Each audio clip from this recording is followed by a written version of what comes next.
So our speaker today is Dr. Christy Gibson. She's a multifaceted professional excelling in various roles such as family physician, trauma therapist, and the author of Modern Trauma TikTok Toolkit. With a background in medical education and nearly completing her doctorate, she's made significant contributions to academia, including creating Calgary's Fellowship on Health Equity. Notably, she's active on social media as a TikTok trauma doc, boasting over 130 followers. Dr. Gibson is also deeply involved in the humanitarian efforts through her international nonprofit Global Family Med Foundation and is pioneering workplace trauma management through her company Safer Spaces Training.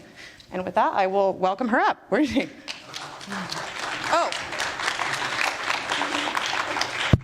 130,000, just FYI. Thank you all for being here. It's an absolute pleasure to be presenting to a group of professionals working in behavioral health. My talk was going to be a little bit of a different aspect to behavioral health.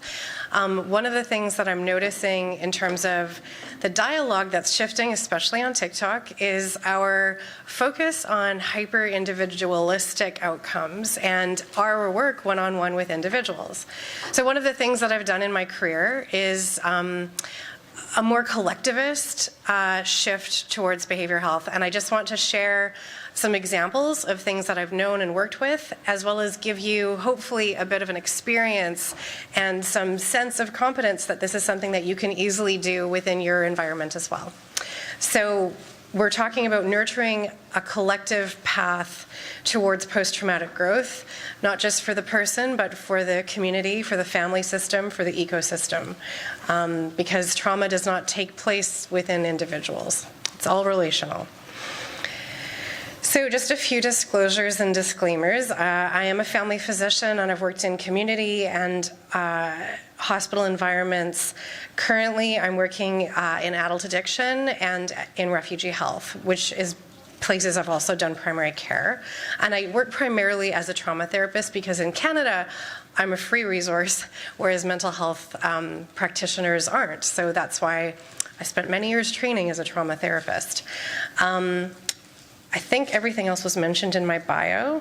I will just say that I'm selling books just in front of the registration table, so if someone wants to chat with me about any of this work, more than happy.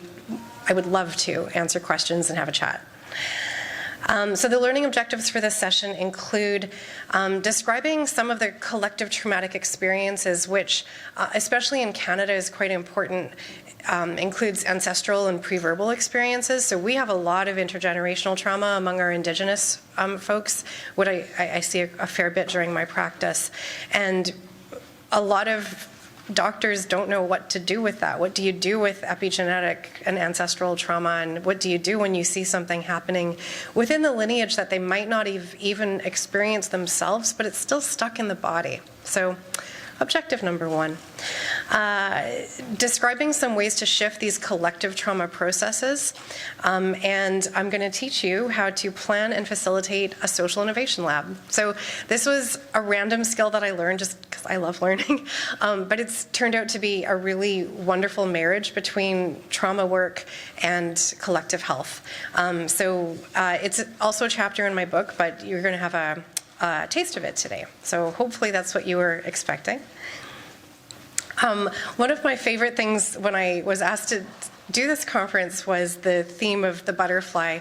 If you go to my website, Modern Trauma, on one of the pages, the cursor actually turns into a butterfly on a desktop. It's the sweetest thing. But I just love this metaphor of the chrysalis and how cocooning to transform is actually quite a painful experience. You're dissolving your skin, you're relearning new ways. And I honestly think that's kind of where we're at as a larger ecosystem. We're learning that capitalism and colonialism isn't actually working for any of us. And we are recreating systems. And I think we're going to emerge on the other side of it. But we are in a time of collective pain, both within the community and the ecosystem. So I just want to acknowledge the pain and the transformation together. I've titled a lot of my work Modern Trauma. That's something I kind of grabbed on TikTok quite quickly. And one of the ideas was that in modern times, the way that we're experiencing life is quite different. So you'll notice the difference between the boomers and me, the Gen Xer, and the Gen Z, the younger folks, we are experiencing life in really different ways. And one of the things that I'm excited to explore is just what Gen Z is seeing. They describe a lot of despondence with the systems that they've inherited, and they've got a lot of really great ideas about how to make it different. So how do we harness that power? So one of the things I did was join TikTok. So I'm a woman of Gen X lineage, but some young people described to me what was happening there, and it turned out to be some fantastic conversations in mental health. And this is where a lot of people are getting their information. So I wanted to make sure that I was putting good, useful information out there. And it turned out I was not alone. There's a huge community of mental health TikTok doing wonderful work. But at the same time, there's that shadow side. There's kids who are being exposed to graphic images of war, something that I would never have seen when I was growing up. They're exposed to big words and big concepts without necessarily the background to understand that. So modern times can be really wonderful ways for the collective to come together, but also some pretty dangerous and drastic ways. All of the images that are not attributed are I created with AI using Midjourney. So in case you're wondering where my attribution is, it's a computer. Trauma. It's a huge catchphrase right now, and I'm really glad about that. The pendulum has swung. We're actually acknowledging more about how much trauma has affected our daily lives. And even though people are saying, oh my God, I went to like the nail salon and I got the wrong color, it was so traumatic. That's not it. But the fact that it's in our lexicon and we're actually acknowledging that trauma is something that has happened to many of us, is, I think, really important. And even our news feed, I mean, the US and Canadian is a little bit different, but it's traumatic. It's big headlines. It's the worst thing that's happening.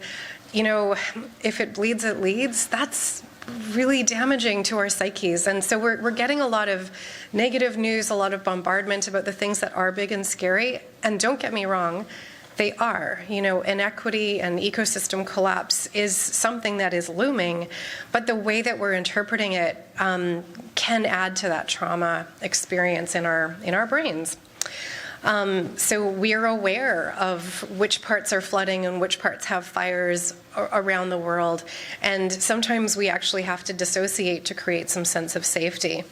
And then, of course, there's both the climate emergency and a pandemic that have created a collective trauma that we're all quite aware that this was something that has changed our collective psyches in a way that I don't think we really understood prior to the last 5 years. So even though it's a catchphrase, even though people are saying trauma is being overused, I'm quite happy about that. I'm glad we're at least talking about these problems in very authentic ways, and especially what I'm seeing on socials, people are trying to share solutions.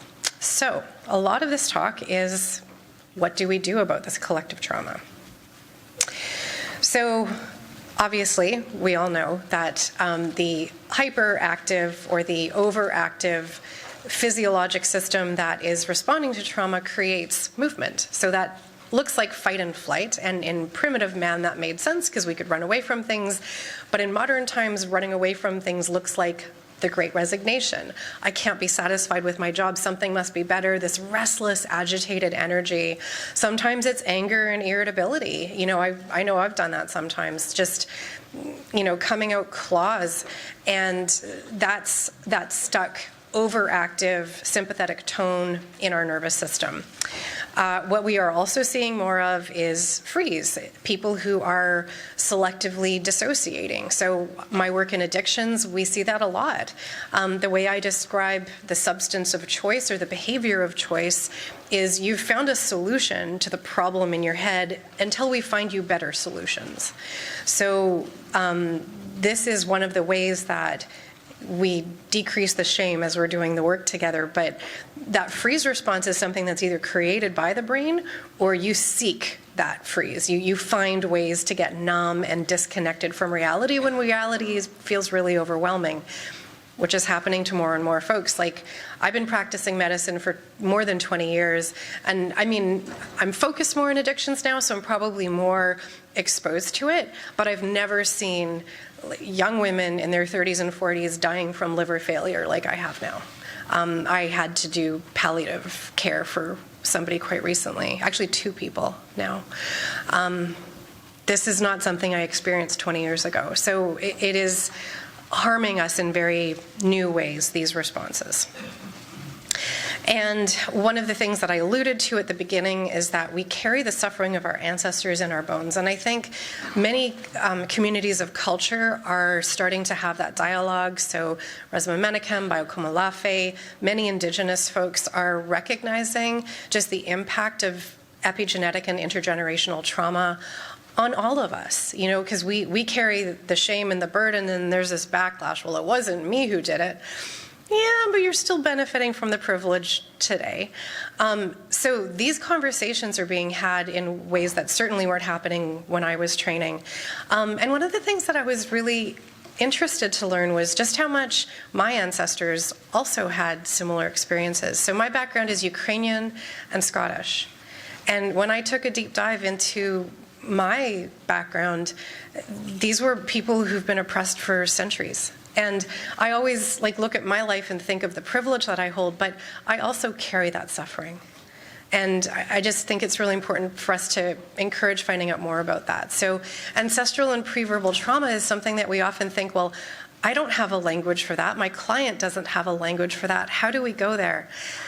And you can. Lots of ideas in my book, but this is an introduction to some of them. So one of the other MDs in this field, Thomas Hubel, writes a lot about collective trauma and the unconscious. And the way he describes it is that it keeps showing up. If nobody in your lineage has found peace and safety and connection through the harm that's happened, it will continue to show up through the generations, and we will inherit that. So, I mean, we can see that through research studies. When they did studies on Holocaust survivors, they actually found epigenetic changes, methylated DNA codes. When they did studies on babies who were born from women that were pregnant during 9/11, those babies had increased cortisol in their saliva. So we can actually quantifiably measure epigenetic trauma now and understand it in really new ways. One of the things that I think is important to acknowledge is that even though we can have these adverse childhood experiences that will affect our lifetime and potentially the lifetime of our children, we also have positive experiences. There's a lot of ancestral wisdom and culture and strength that we can also pull from. So just to lean the conversation towards trauma and harm, I think actually perpetuates it, because you're looking at it through the lens of vulnerability. This is a word you will rarely find me use. If a country is low resource, it's because there's extraction. If a community is vulnerable, it's because they've been placed in a vulnerable situation, whether that's through red zoning or, systemic poverty. There's so many things that the community is facing adversarially through structural violence. And that community also has great strength and great resilience. They're placed and having to be resilient, which is clearly suboptimal, but through that pathway, they've learned. Generally more collectivist mentalities, but also just more sense of ancestral lineage. So that's one of the things that's made a huge difference in the mental health and physical health of Indigenous folks in Canada, is reconnecting to culture after, an ongoing cultural genocide through our government and other agents, including health. All these images are illustrations from my book. The animator who did my website agreed to do them, and that's why they're so sweet. So one of the things that I like to describe to folks when I'm working with them initially is the difference between resilience and post-traumatic growth. So resilience is something that's often imposed on people. Post-traumatic growth is something that emerges on the other side of it in a really new way, and that's what I think we should be aiming for as a collective. We shouldn't be getting back to the status quo. The status quo is harmful. The status quo is killing the planet. So what would it look like if we were to aim for something quite different? So resilience is when you're pushed underwater and you come back to baseline. What I'm looking for is, what does post-traumatic growth look like from a systemic lens when you learn how to swim? So for the next segment of this talk, I'm going to just give you some examples of times where we've actually done systemic interventions on collective behavioral challenges and had some success. So I just want to plant the seeds that although things are looking quite dire from some perspectives at a systemic level, the solutions are already here. So I'm excited to share some of this with you. So one of the papers showing is that trauma symptomatology for people of color can often actually have to do with racial discrimination. And we don't recognize, we say, well, what was your family of origin like? And we don't necessarily ask about these systemic issues that are harming folks. Obviously, those who were in the last session have a greater understanding of how important that is. But it's important for all of us. You know, if we're not asking about systemic factors in the trauma that they're facing, we're missing a lot of it. And sadly, the ACE score does miss that. So even though I'm a huge fan of that as a public health tool, I do caution folks against screening with it because it's missing these systemic issues, among other things. Nadine Burke-Harris wrote The Deepest Well, so that is an amazing book about an expanded ACE score, and she's obviously done great work here in California.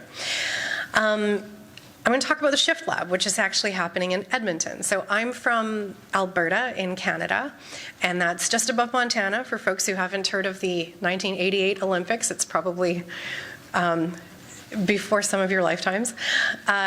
So Edmonton is the capital of Alberta, and they were running a design lab around racism. So first they had to examine, well, what is the problem and who within our community is hoping to address this collectively.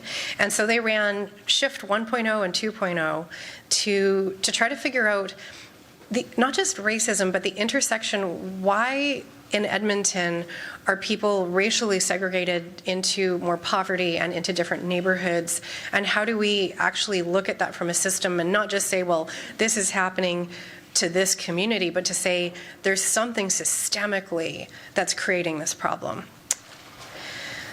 So they were looking at life stages, at educational opportunities, a lot of systemic barriers. And what they were recognizing is that they're actually excluded from a lot of these opportunities, and it entrenches a cycle of poverty. What do you do about that? Human-centered lab process. So I'm a physician, but I love learning things, so I've trained a lot in social innovation and design thinking, including a month-long residency at the Banff Center. Human-centered labs is not something that I thought of as a physician I would ever do in my career, and it's actually been one of the most rewarding things. So I'll describe a little bit about my labs, but just in terms of what the process looks like. There's an empathy map where you try to put yourself in a hypothetical person's situation, and then we try to define what the problem actually is, using quite broad strokes, because you can narrow it down later through solution focus. And also by looking at your leverage points. So here when you're defining, you're actually asking a really lovely, optimistic question, and it starts with the words, how might we? So how might we is giving us a sense of hope and optimism, and we is really important, because it's not how might I, it's how might we, both as the people in this room, but also our networks and wider communities. So I'm just going to invite you in the next 30 seconds to a minute, think about the work that you do and just ask what a how might we question would be that's related to the work that you do. So you could even just think about it in your mind, share it, write it down somewhere. For example, in addiction medicine, how might we substitute for the solution that they've found that included substances and behaviors. What do community-focused solutions look like? So that might be a good how might we question. Does anyone else have a thought on how might we? I can see some wheels spinning, so I know it's generating. So ideating is just coming together and pinballing. So this is why I got really obsessed with Sharpies and sticky notes. So if you've ever come across a design lab, they will be strewed with sticky notes, and sticky notes on the walls, sticky notes on the tables. We love those. Brainstorming, popcorning. Prototyping is like, well, let's try something together and see if it's actually effective and it's solving the problem we're trying to face together. And then testing and iterating and then continuing the cycle again. So it's emergence, it's iterations, it's never saying, we've solved this, hey. It's saying, we found something that worked, let's keep going and build on that. So one of the things that's resulted in Edmonton, actually this one is in Calgary.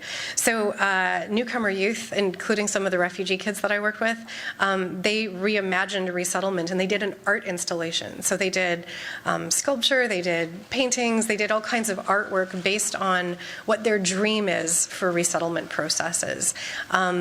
And youth can come really quite traumatized as refugees. So this was just an amazing pilot installation. Hopefully it keeps going. So I think what we're asking here is how might we reframe historical trauma and not just look at it from this hopeless, pessimistic, this is this thing that's stuck perspective, but look at it as a way to imagine post-traumatic growth that gets us away from our baseline that is creating these systemic harms. This is a really busy slide. I apologize. It is in my reference list. But this is a design lab that was done around the intersection of Black joy and healing justice work. So healing justice work is kind of like restorative justice. And they were asking a community of Black folks within the States to do a design lab process together around a more optimistic future. So they had a reading list. You can see it was Octavia Butler, Rest as Resistance, Toni Morrison. And then they had a lot of interviews and workshops, and finally resulting in some prototypes. So the past, you can kind of see it on the slide. It's a little small, but in the bottom left corner, you'll see that they looked at the history and they created, well, how did Black Lives Matter happen? How did that come to be? Who came together and what did it look like? So that was kind of more like a graphic novel. They prototyped the present. So that was a mock app, and sadly it hasn't come to fruition yet, but obviously prototyping eventually leads to many things that do come into being. So they were asking about campaigns that were specifically aimed for Black communities. And so this would be a way to connect as a one-size-fits-all locally. And then they did a future collage, kind of like a vision board. Like, what do you want to see in the future? So they came up with a lot of themes, and I just put one of them from the paper here, but boundaries as an act of self-care. It's kind of the theme of Rest as Resistance, is the hustle, the working 3 jobs, the trying to get your kids fed. What does it look like to say no, to do self-care within that context? And they had some incredible thoughts, so invite you to have a look at that paper. And one of the things that they did do was compared historical trauma to post-traumatic growth. And they looked at through the lens of harm, of the trauma, and then the lens of what's possible on the other side. So rather than getting stuck and ruminating, they were dreaming of new possibilities. So they created an intersection between those two things where one begets the other, which I think is quite remarkable, because you're not just examining the trauma and imagining that's the end point. You are saying that structurally it will create post-traumatic growth. Pretty fantastic. One of the exercises that I do with my folks when they arrive as refugees is a river of life exercise. Not with everyone, but quite a few folks will do this. And we're kind of looking at your lifespan and trying to imagine that there were these hugely traumatic events that have happened, and sometimes relational trauma, but there's also a lot of resources that you can find along your river. So where was the connection? Where was the caregiving? Where was the rescue when you needed that? When did you transition, and what does that look like? So we try to really focus on that balance a lot of the time, even though we're technically doing trauma work. I'm going to give you another example. This was actually a pan-Canadian effort. The group that I spent a month with in Banff doing design thinking, they came up with this project. So we've all heard that older women, they get depressed and sad and anxious, and they have all these risk factors. But older men, they're really at high risk of unaliving or dying by suicide. And wow, it's really dire to get old, hey? But there's another side to that narrative. As I cross the barrier towards 50 and onwards, they have a greater success rate at starting business. And we're talking people over the age of 65. Like, they actually get better and better. The more times you try and fail, the better you get. And they do a lot of volunteering, like 40% of them were doing volunteer work. People actually get happier as they age. That's a narrative we don't hear very much about, right? So we change mindset through design. So part of what harms us is perpetuating the status quo of the mindset. And the more that we get new narratives in the story that we tell ourselves about aging or racism, the more that we tell ourselves new stories, that collective narrative will change. So this is a project that Jocelyn and Stephen from my project did through Design Lab in Nova Scotia. So the Nova Scotia government actually promoted this work, and they have this amazing protocol and project-based work on aging. So this is what the path of life is supposed to look like. You achieve through education, you achieve through your cis-hetero partnerships, and then you achieve through recognition as you age. But that's not what a lot of us experience. So a lot of people have stressful, whether it's sexuality questions, whether it's family of origin issues, whether it's, your marriage didn't quite turn out to be exactly what you'd planned.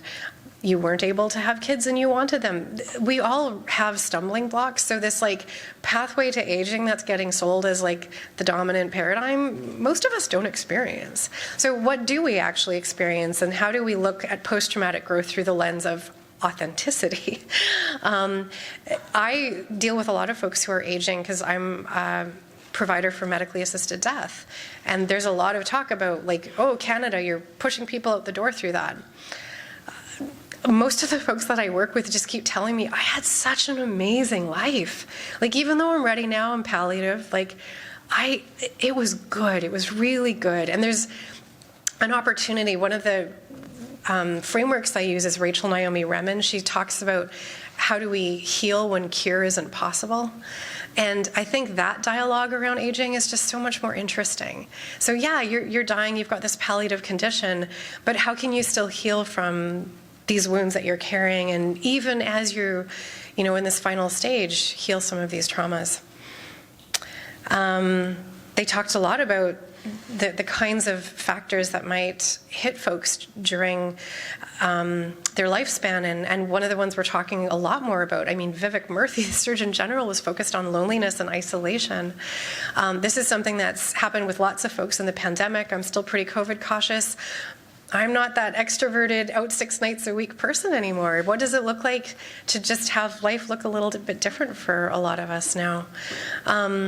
We're talking more about the kinds of abuse that happens within families. The Me Too movement happened because we felt like there was room to have a voice around things that have been not talked about for a really long time.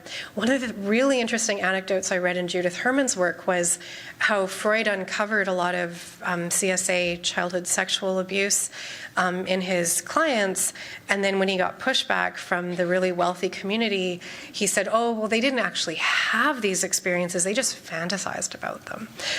This is the origins of psychology. It's quite horrifying. So we're having these conversations now, and we can actually work at a systems level because it's actually out in the open.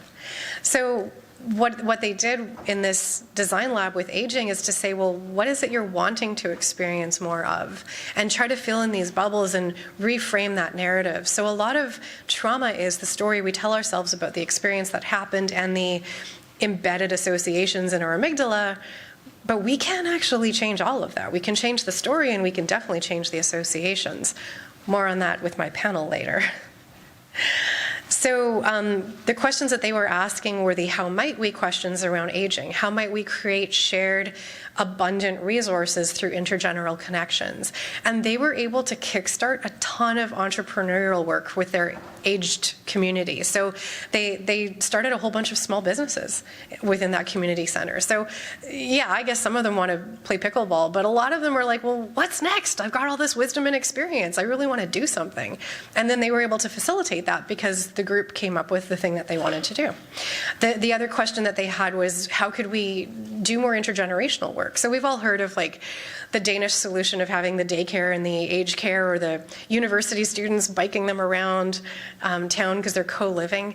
These are things that we can easily do in our communities, is to connect those generations and also reconnect to ancestral paths that many of us have forgotten because we were encouraged to blend in.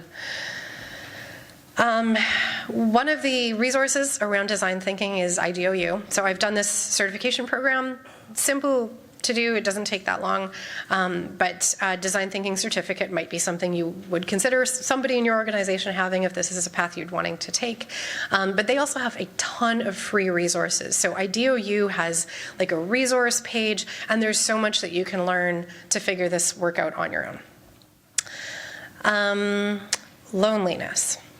Doesn't seem like something we can do anything about, right? Haven't you wanted to like connect your clients together? You'd like, oh my gosh, you would really like this person, but for confidentiality reasons, I can't get you together, but man, you would be besties.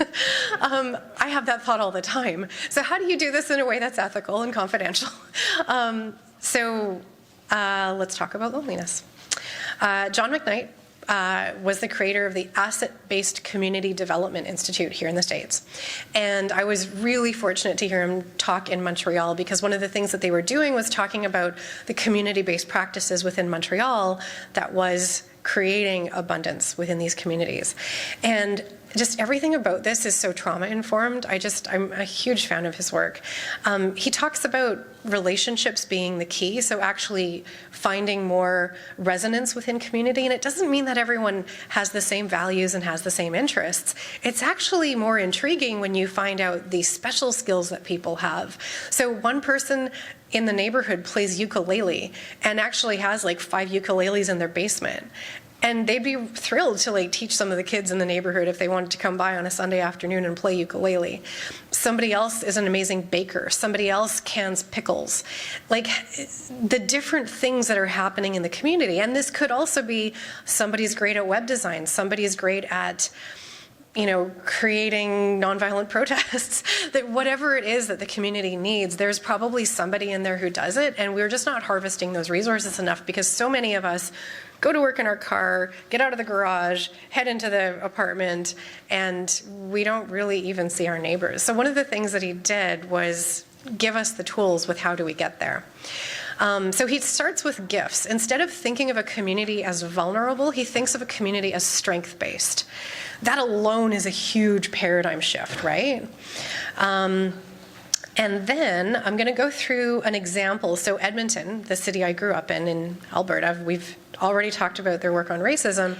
They actually grabbed this sentiment and ran with it, and they created a project called Abundant Communities Edmonton. And they did not identify vulnerable communities. They just said, who's interested? And so, some of the higher wealth communities and some of the lower wealth communities stepped forward and said, this is a project we really want to do. This is the busiest slide, I know. I would never leave you with that.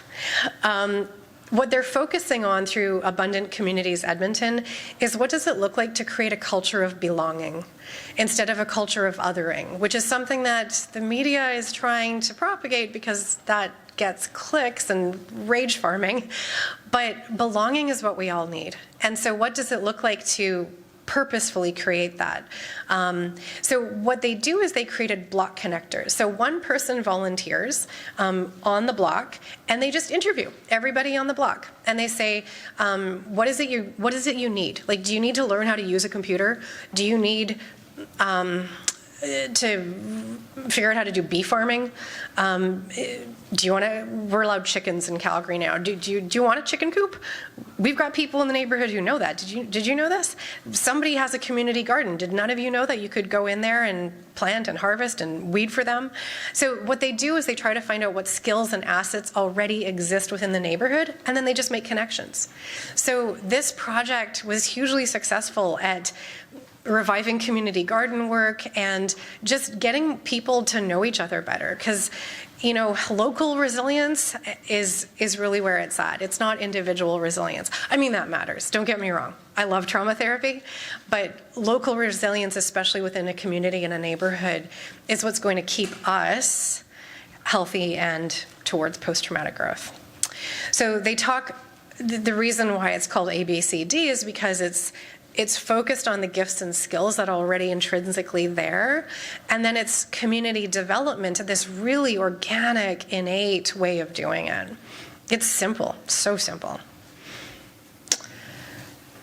Climate. So I'm currently preparing for a TED Talk that I'm giving in 6 weeks, associating the way that we're kind of disconnected from reality of climate and how it's actually trauma that we need to be able to start working on solutions that are already here. But let's talk about what that looks like practically. So one of the things I did do was join the City of Calgary's Climate Advisory Committee, and so we advise the municipal government on strategies. It's been very interesting, particularly the global scenarios. So I'm just going to chat a little bit about what this looked like. This was OECD, so like a very global network. They were zooming in from Paris, I think, and they were asking how Calgary, so I don't know why they chose us, but they chose Calgary as being the only city that they ran this workshop through. And they were asking us, how are you preparing for the possible scenarios? So they have this huge booklet of 25 future scenario possibilities. And so they asked us to workshop some of them. I don't know who chose them, but they chose 8. So these were the 8 possible workshops that we could attend. So just so you all know, on a global scale, people from everywhere in the world are considering these 8 scenarios as our possible future. This was a conversation I was pretty fortunate to be privy to. So hothouse Earth is something that I lose sleep over. I'm sure a lot of us do, especially folks living in California. You've already experienced a lot of the disruption of ecosystem change. But some of these other ones, like Indigenous reimagining, and that's not saying to First Nations people, oh my God, we really messed this up. Could you save us? Which is really how Gen Z is feeling, by the way. It's really looking at the grassroots of what is already happening in Indigenous connection to land. Like, so much of the green space that is protected has been protected by Indigenous lineage for a long time. So these were the very interesting conversations that we got to have. And so we talked about practically what would it look like in Calgary to form food forest villages. So, I mean, to me, I think we could just replace the golf courses, but I know a lot of people would be mad about that. So what would it look like to change the way that we envision suburbs? Because Calgary is terrible for urban sprawl. So what would it look like to have vertical farms and urban housing and rooftop gardens just as a baseline? This is what's expected in your suburbs. So we talked about urban microvillages and how, because we're so sprawled, we have this heavy reliance on cars, and we're trying to sneak bike lanes in, but honestly, I think sometimes they just aim for us. They talked about consumption. So like how every single company out there has this like stakeholder agenda for perpetual growth, and that's not compatible with life or finite resources. So especially in Calgary, we are an oil and gas town. We're kind of like the Texas of Canada. Houston of Canada, I'd say. We're not a state. We're really tied up in some pretty terrible ecological practices. So what would it look like to create incentives and create programs that force change away from what has been perpetuated in our province for so long? So really hopeful conversations. Like, as much as I actually attended the one on How House Earth, and I was like, okay, this is going to be heavy. I'm not sure how I'm going to handle this. At the end of the session, I was like, oh, like Calgary's having these conversations now. It's this opportunity to be preventative and proactive and make changes that are going to bring us in that direction of post-traumatic growth, which is different than what we're seeing now. And that made me hopeful, because they weren't trying to restore the baseline. We know the baseline isn't working. We're trying to get to something new. Awesome. Let's do it. So these were the workshop findings from the 3-session workshop that we did with the OECD folks. We talked about how Indigenous perspectives were really focused on relationships. So harken back to ABCD, who are the relationships? How do you create relational resilience? Talking about trade relationships. So like, what would it look like to kind of divest a little bit from fiat currency models and the way that business is run in terms of perpetual growth? We did talk about a mental health epidemic. People are starting to recognize this as a huge problem. Interestingly, the Lancet Countdown report for climate health adaptation strategies had 16 strategies, and mental health is getting the least attention. So there's many of us calling to attention that this is actually something necessary to mitigate climate change. So I won't go through all of them, but it was so interesting.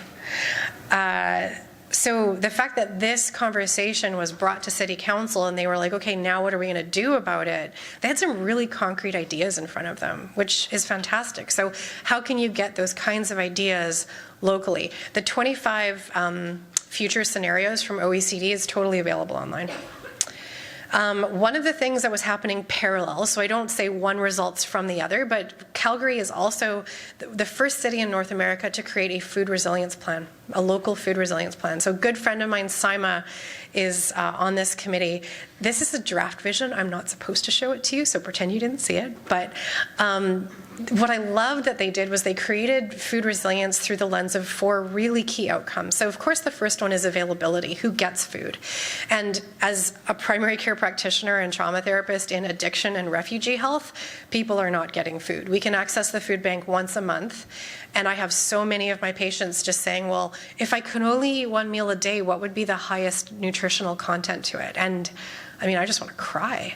But that's the reality for so many folks because of housing and utility crisis, and we just let that take off without any checks and balances. So food availability obviously is key, but what they also talked about was accessibility. Who's getting the food? Like, it's there, but how is food waste managed? And are the communities that are in food deserts actually accessing nutritious food?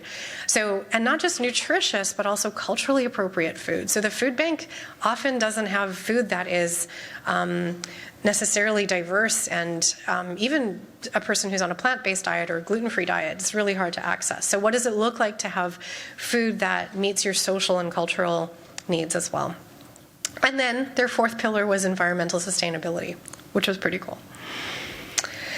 So this is the ways that we can look at these really complex problems at a collective level and shift them into opportunities. So even though it can feel like the weight is really heavy, these are the kinds of tools that can shift. Complexity science. So one of the really key conversations that we do have in mental health is a sense of intersectionality. So this was coined by lawyer Kimberly Crenshaw. I'm sure it's been mentioned already today. But it's kind of the intersecting social positions that a person is placed in. And so we have these social positions of privilege, of low resource, and they create a very complicated picture. There isn't just a black person. That person has multiple social identities. They might be a teacher. They might be childless by choice. They might have all of these other things that make it more complicated. And so we can't lump a group together and say, we've solved your problem community, because there are so many different individuals within that. And that's where complexity science comes in.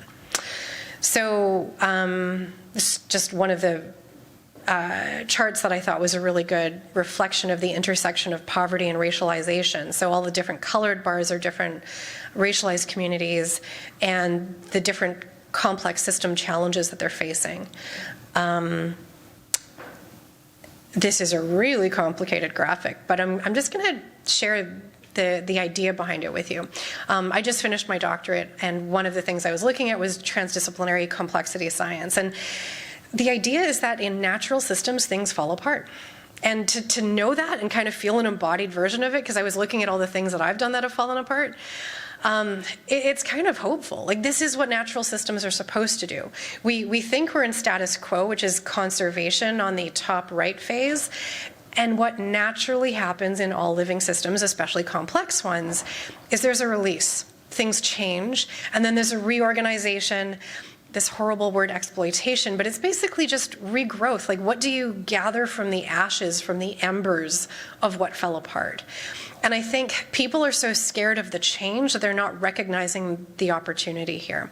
So this, to me, is a really hopeful graph. We use it in social innovation a lot, and it's just the idea of the adaptive cycle.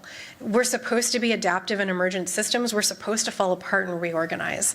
And I think that when we look at that from either an individual or community-based system, that can be a very hopeful paradigm.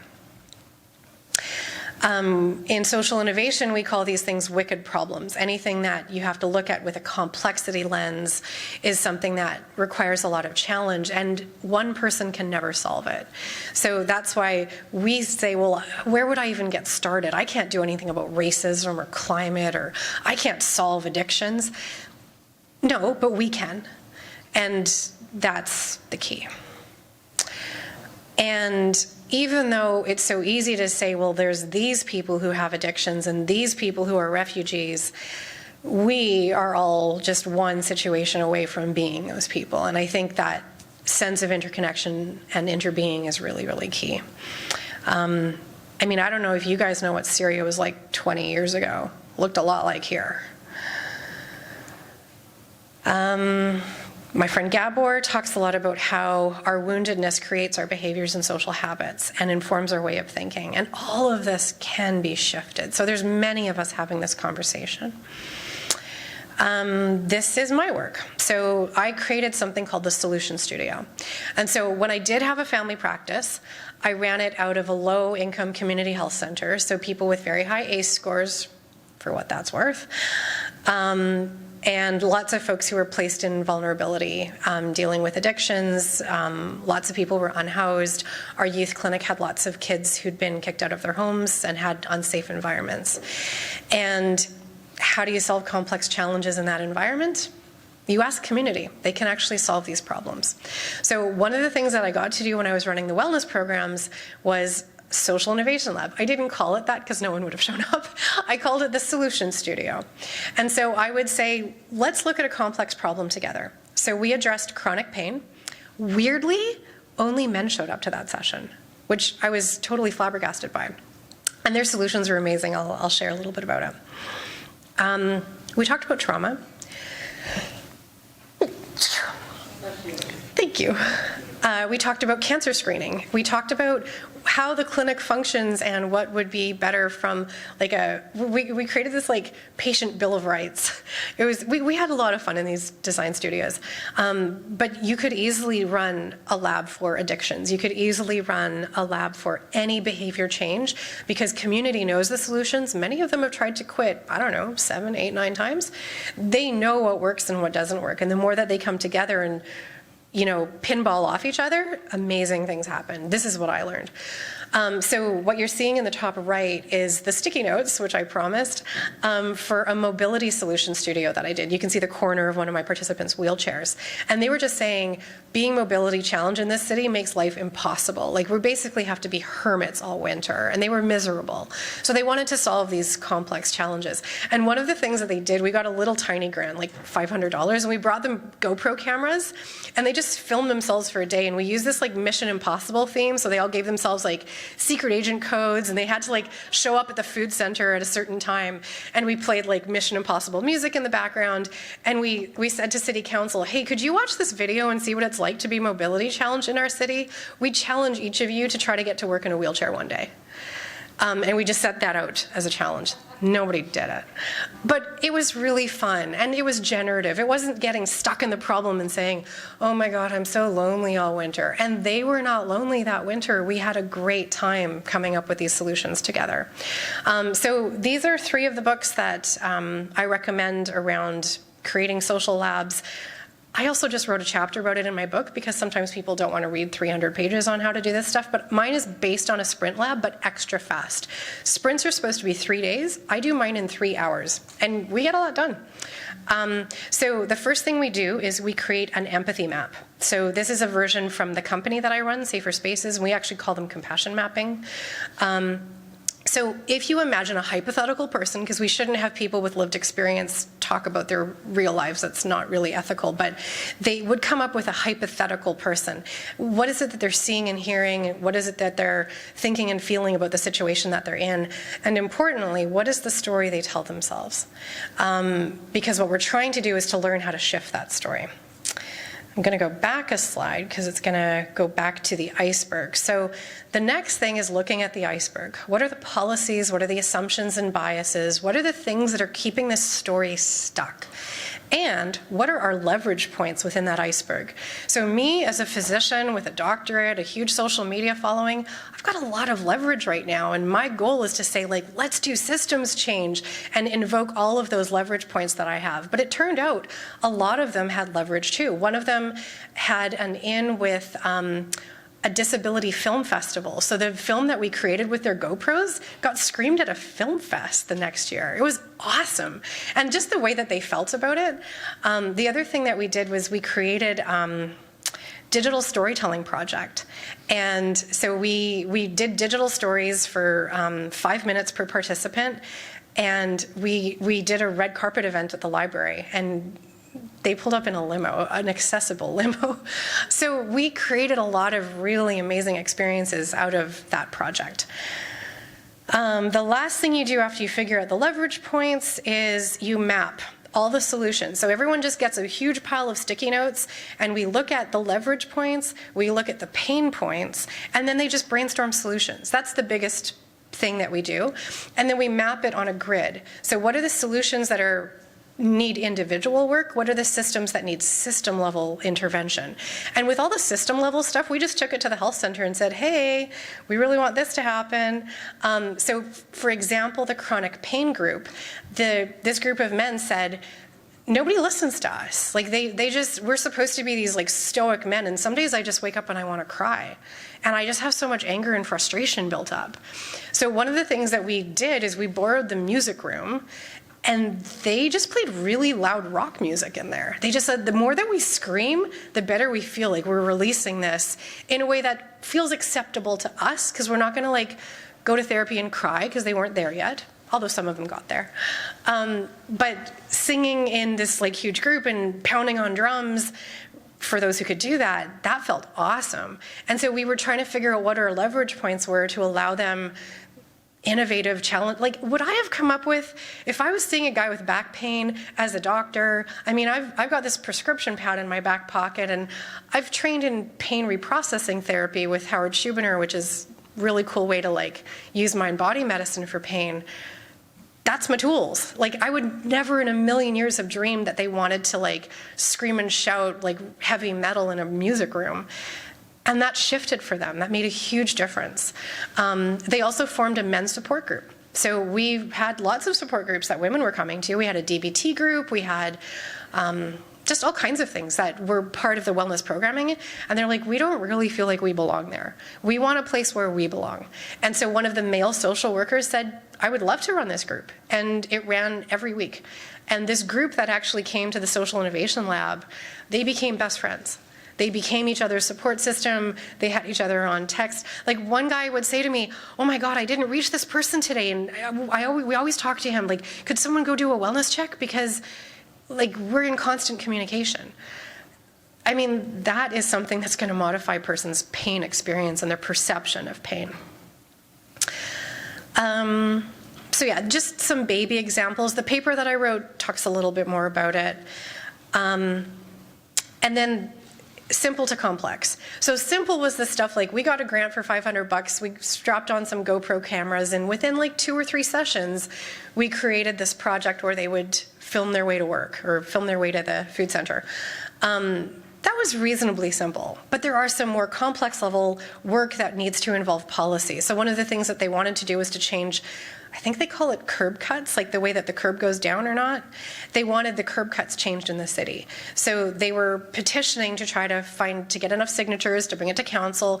I mean, that's a complex problem. That's not something that we're going to brainstorm in 2 weeks and solve it. But they had a pathway towards doing that. So even when we were brainstorming within the quadrant of the system level complex challenges, at the end of the session, a lot of them felt empowered, recognizing the power that was already there to make these systems change. So they would say, okay, yeah, like we are going to do this together. You're really good at making videos. You know how to use Google surveys.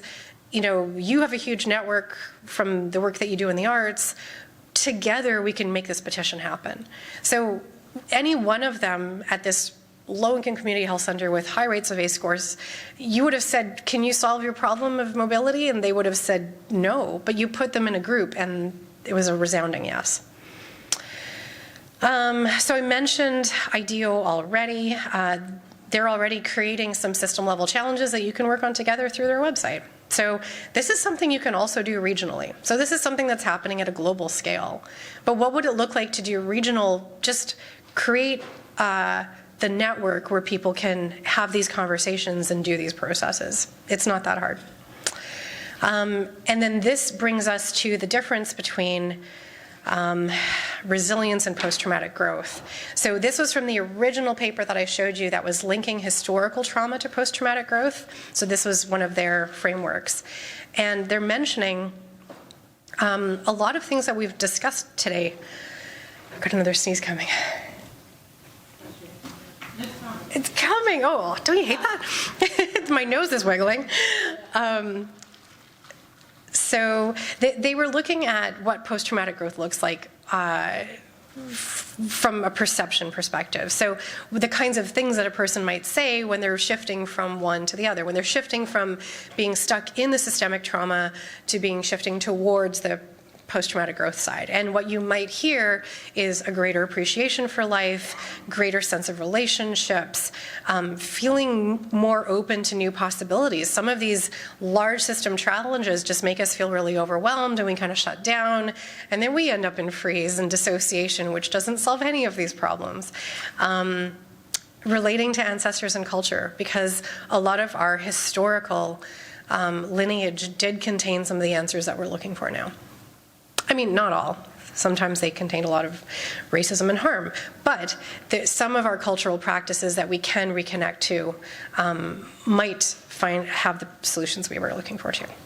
So I'm going to end here and just take any questions. I'd also love to hear comments. Is this something you've ever participated in? What's your regional experience of it? We have just under 5 minutes if anyone has any questions or comments. We have time for just a few because we also have some other afternoon panels, but we can take 1 or 2 if anybody has any questions. No? Is that a hand? Okay.